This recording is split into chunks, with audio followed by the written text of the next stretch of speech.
What's a stormtrooper's favorite store? The one next to Target.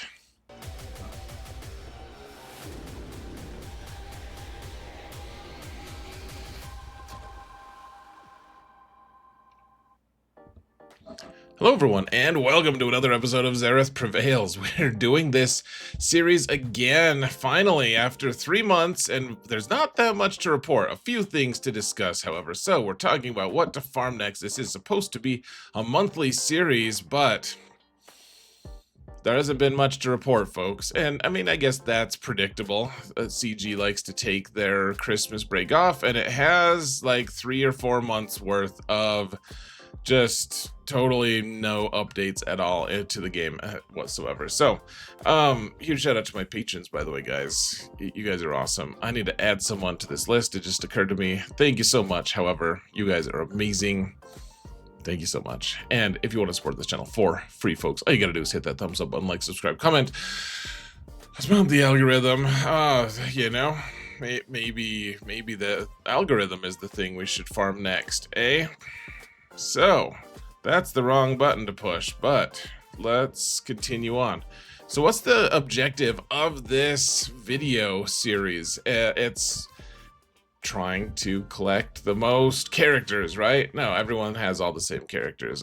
We're trying to have the most stuff to get those characters relevant, right? So, that's the goal. We need to be able to do all the different events, all the different things to be able to get ourselves the most stuff to be able to upgrade our characters. And staying relevant, like upgrading bad characters is not really part of the goal at all. And trying to be efficient when it's feasible, not that efficiency is the number one objective necessarily. It's important sometimes. So what are the different game modes that are important? Fleet and raid. Neither have had any kind of updates for a really long time. So we're just in a holding pattern. Eventually, they've got to do updates, right? Eventually. So Fleet Arena first. Right now, that's just kind of, if you have Leviathan, then it's an easy climb to number 1. And if you have Profundity, then it's a very challenging climb to number 1. And if you have Executor, it's also a fairly challenging but doable climb to number 1. And if you only have Negotiator, then you should be farming one of these capital ships. Executor is probably, I could probably update this slide a little bit. I deleted a few things talking about how Chimera used to, was able to counter things. Now it can't, so I took that off. It's unfortunate. Really, and Sith Fighter it sucks too. Yeah, I could update this though to have Profundity be a step lower than Executor. I think that's probably accurate. Profundity is a huge pain to try to kill Executor with. I'll tell you that. So, yep, that's basically the state of things, guys. There's 4 relevant fleets, and the rest of them are all just kind of that, you know. They're good for a good slappy fight here and there against one another. It's fun. It's like, how does Marauder do against the Radis? Who cares, man? Who knows? No one knows. No one knows that. That's not a knowable thing. It's not noble either.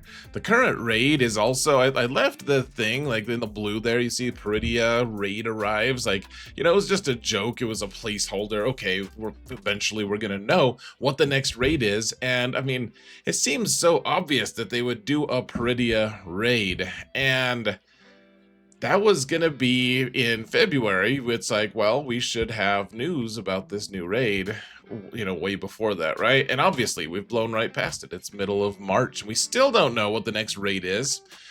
I mean, this video should probably be called something like, we need some kind of update on anything ever, CG. But that's we're calling it Farm This Next, because that's, yeah, that's pretty cool.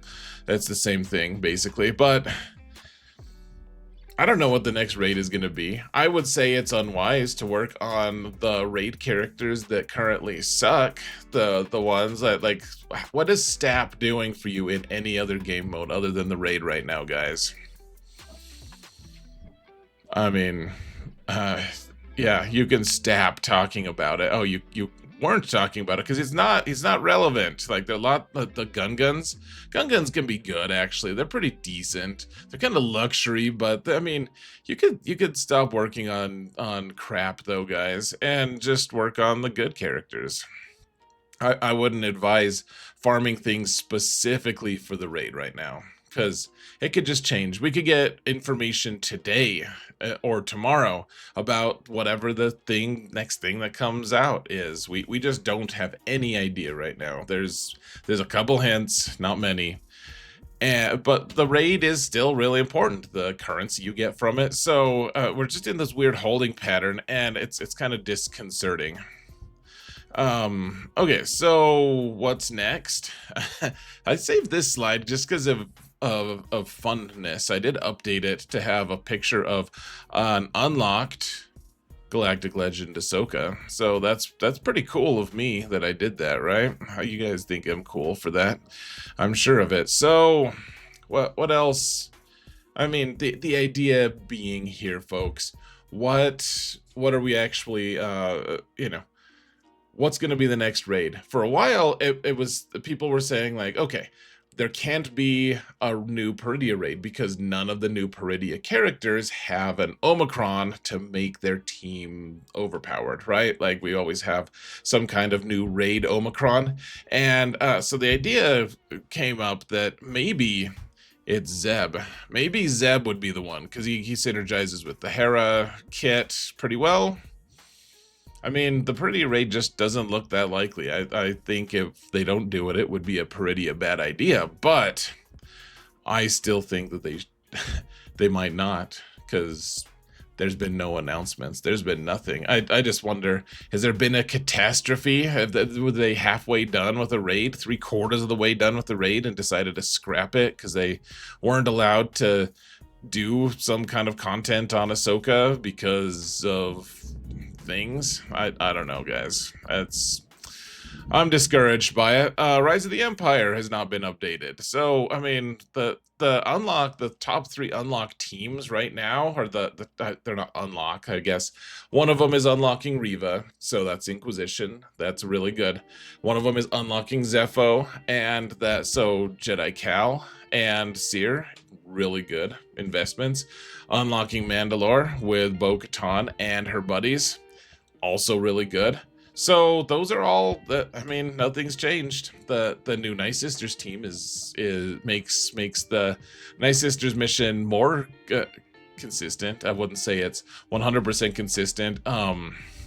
Luthen is making that Saw team really good. But I mean, whatever, man. It's Rise of the Empire. We're gonna get updates to this. I think kind of soonish. It would be my guess. I think we're gonna get some kind of update to Rise of the Empire soon. That's not the update I wanted, but I think we're gonna get one. And I think they're gonna add.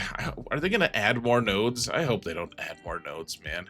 But on the other hand, it just remains stagnant if we don't get new stuff. So there's not really a good solution. We'll let CG deal with that. I sound really petulant, don't I, today?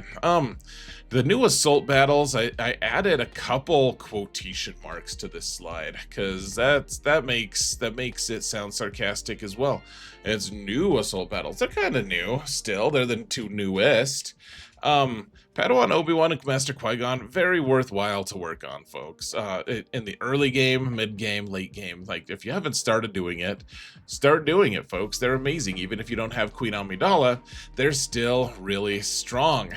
Now, I would recommend slow farming the zombie troopers, and eventually you'll want to get them up to relics, guys, because their assault battle is really strong. It really is. These rewards are every month, and they've already said that they're going to include the newer assault battles more often every month than all the other ones. Like, the other ones will be on rotation, but these ones will show up every month, at least for now. And so getting those rewards every single month, they're good rewards too. I wouldn't recommend Relic 9 for the Peridia ones, but Relic 9 on Qui-Gon and Obi-Wan is probably warranted. I don't know if you really want to spare those resources considering all the Relic 9s we have required lately, but That's something to be thinking about at the very least.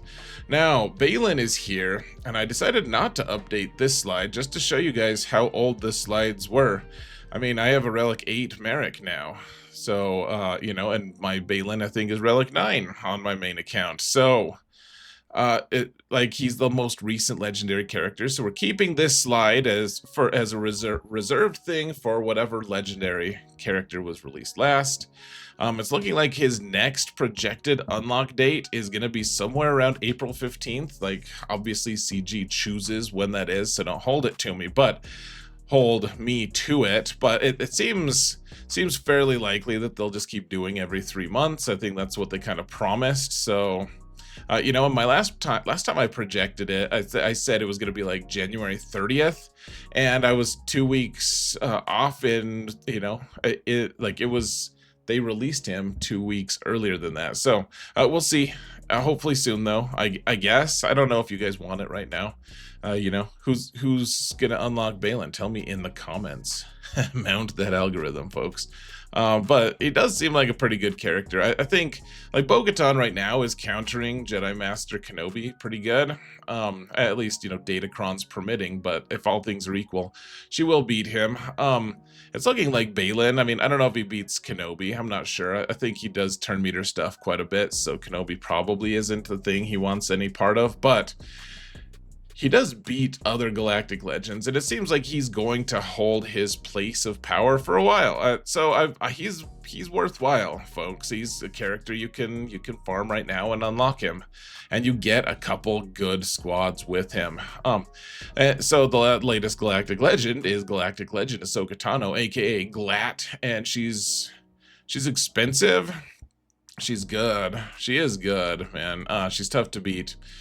And, you know, her squad's strong, but she needs Ezra for the squad to be good, and that's fine. But she's so expensive. She's also required for 0 things. Like, she kills all the things in Rise of the Empire. She wins in GAC, in Territory Wars, in all the different game modes. So don't get me wrong that she's not bad at all. She's good. In fact, she's also just not required for anything, and you don't need her to beat herself either. Like, in the mirror, her mirror isn't the only thing that beats her, right? Like, Ahsoka versus Ahsoka, that's the only thing. No, there's a few different options, and so you can kind of just skip her right now. I don't know. She's just not that vital right now. She might be needed for a raid eventually. She might be needed for Rise of the Empire nodes. She might be needed for any number of things, but right now she's only needed if you're end game and don't have anything else to work on, in my opinion. Bad Batch 2 squad is such a weird squad, folks. First off, they're very similar to the last Bad Batch squad, where it's tons of options. We don't really know how they all interact yet, and Crosshair is going to be unlocked today. The day this is released, he'll be out, and so Whales will start being able to explore and see what this team can actually do together. They seem like they'll be good. I don't know how good they're going to be. The overriding factor in any of this, though, folks, is there's no galactic legend, or there's no galactic legend or legendary level character that goes with them. There's no event that goes with them. CG has already confirmed that. This is just like its own little 5-man squad that's maybe there'll be unlock requirements for something down the line. Who knows? But it looks like a good squad, but they're not required for anything. I mean, this is the exact same as what I was talking about with Galactic Legend Ahsoka Tano. They just seem very luxury right now. Like, will they be good? Sure. Like, guns are pretty good, but they're not needed for anything other than the raid. And these guys don't even have a raid to go with them. So it's cool. Just skip them, I guess. I don't care, man. Or farm them. Jocasta is, I mean, that she's the future, which is an awkward thing because she's like 1,000,000 years old. But she's gonna be the lifter unit for a character that won't be out until well after she is unlocked, like months after she's unlocked. Like, we'll unlock her on April 28th if you get all red crates. I know not everyone can do that, but you know, that's the earliest we can unlock her. The marquees that will eventually unlock the legendary character will start unlocking on April 8th. So if we just kind of look, if there's only 4 marquees, we don't know how many there will be, probably more than 4, but if there's only 4, it'll be you know, April 8th, April 22nd, May, like probably June is when we'll be able to start it. Like we'll get our final character and then they'll do the unlock event, the original one. So there'll be a lot of months. Like you can kind of just slack on this, guys, if you needed to. If you need a break from conquest, if you just want to farm a ton of datacrons or something, it's probably fine. She'll probably be good if you unlock her right away. I know a lot of people want to unlock her anyway just for completion's sake, and I get that, but you don't have to. She seems, it just seems like everything's so relaxed lately, and I don't think that's gonna hold for long. But it's like, yeah, you can put off farming Ahsoka a little bit. You can just kind of slack and slow farm Bad Batch, and then the Jocasta in Conquest. You can kind of just take a few conquests easy and eventually unlock her just in time for her to actually finally be relevant. So how are we going to prioritize, guys? I used to say, like, work on the raid characters, work on, like, I would say work on Baylan, because I think he's gonna hold solid value for a long time in a lot of places. And then just kind of do what you want, man. I mean, do what you want anyways, but in terms of efficiency and effectiveness in this game, I don't see much value in prioritizing a ton of stuff. Who knows, maybe I'll be putting out a video like this like a week from now because they've announced a ton of stuff and there's a lot more information. But right now, where we've kind of hit this weird era of, yes, they're releasing characters, but those characters aren't really necessary.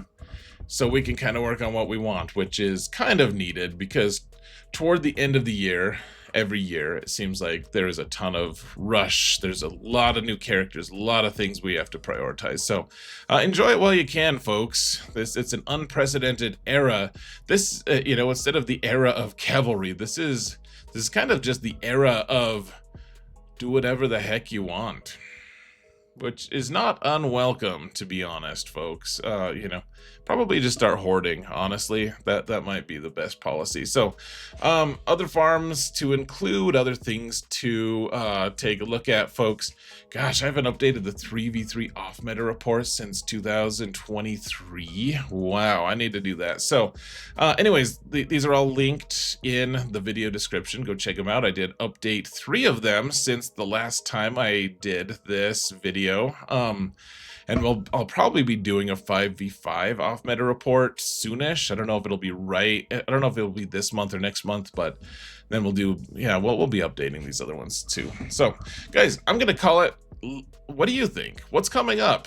Should CG give us more information? Because we got nothing right now, nothing at all from them other than some characters people didn't watch because it's animated and they don't think it's an adult thing to watch an animated show, which I don't understand really, but I respect your decision to make poor decisions. So guys, thank you all so much for watching, and remember that in all things, Zereth prevails. Take care, folks.